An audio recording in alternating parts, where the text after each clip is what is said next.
Pernahkah Anda melihat seni pertunjukan yang begitu mistis hingga membuat penarinya bergerak tanpa kendali, di mana musik tradisional menciptakan trance yang membawa penari ke dunia lain? Inilah seni reak, kesenian khas Sumedang yang penuh misteri, penuh energi, dan penuh syarat makna spiritual. Siap-siap terpesona. Seni reak adalah kesenian tradisional Sunda yang berasal dari Kabupaten Sumedang, tepatnya dari Kecamatan Rancakalong. Namanya sendiri berasal dari kata susurakan atau eak-eakan dalam bahasa Sunda, yang artinya hiruk-pikuk atau sorak-sorak yang gemuruh. Asal-usul yang penuh kisah. Bagaimana seni reak lahir mengisahkan pada abad ke-12, Prabu Kian Santang, putra Prabu Siliwangi, sedang giat menyebarkan Islam di Jawa Barat. Dalam Islam, anak laki-laki wajib dihitan, namun anak-anak zaman itu sangat takut dengan prosesi hitan. Para sesepuh Sumedang kemudian berpikir bagaimana cara membuat anak-anak tidak takut. Maka terciptalah seni reak dengan musik yang meriah, tarian yang memukau, dan suasana yang penuh keceriaan. Anak-anak yang baru dihitan jadi terhibur dan lupa dengan rasa sakitnya. Instrumen yang digunakan sangat khas seperti dok-dok, terbuat dari kayu dan juga kulit, menghasilkan bunyi timis yang menghentakkan sebagai pembuka pertunjukan. Lalu ada angklung, bambu yang berbunyi merdu menciptakan melodis khas Sunda. Lalu ada kendang, memberikan irama yang dinamis dan penuh energi. Lalu ada gong besar dari perunggu yang memperkuat dinamika musik. Lalu ada trompet terbuat dari kayu dan terampung, suaranya misterius dan juga magic.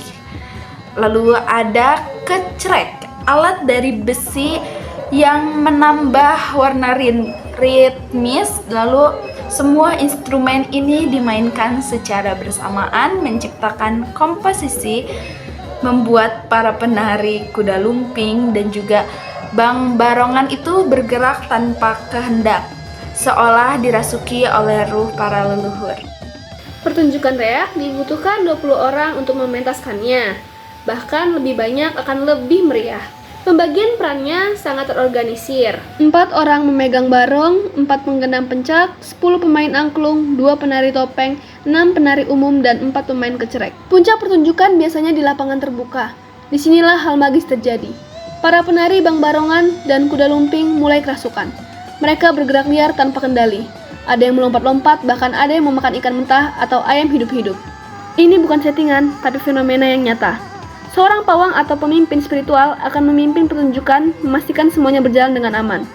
Ketika musik berhenti, sesajen dibagikan dan para penari yang kesurupan perlahan disadarkan kembali.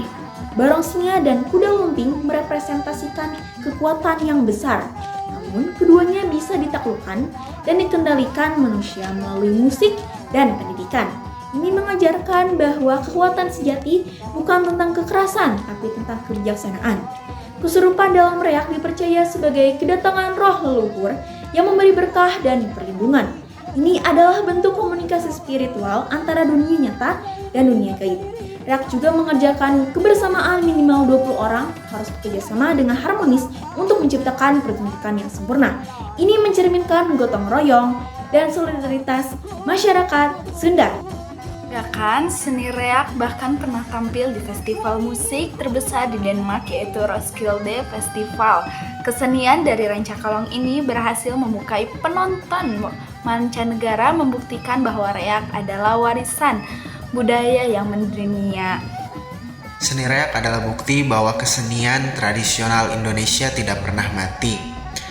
Berasal dari Sumedang, seni reak ini menyebar ke berbagai daerah, menyentuh hati ribuan orang, bahkan sampai ke mancanegara. Karena di balik karunggonia sederhana tersimpan kekayaan budaya yang luar biasa. Di balik musik yang menghentak ada nilai-nilai spiritual yang dalam, dan di balik gerakan yang liar terdapat nilai-nilai filosofi yang bijaksana. Dan mari kita jaga, mari kita lestarikan, mari kita banggakan, karena seni reak ini bukan lagi hanya milik Sumedang tapi milik Indonesia. Seni reak, hiruk pikuk yang bermakna, warisan yang abadi.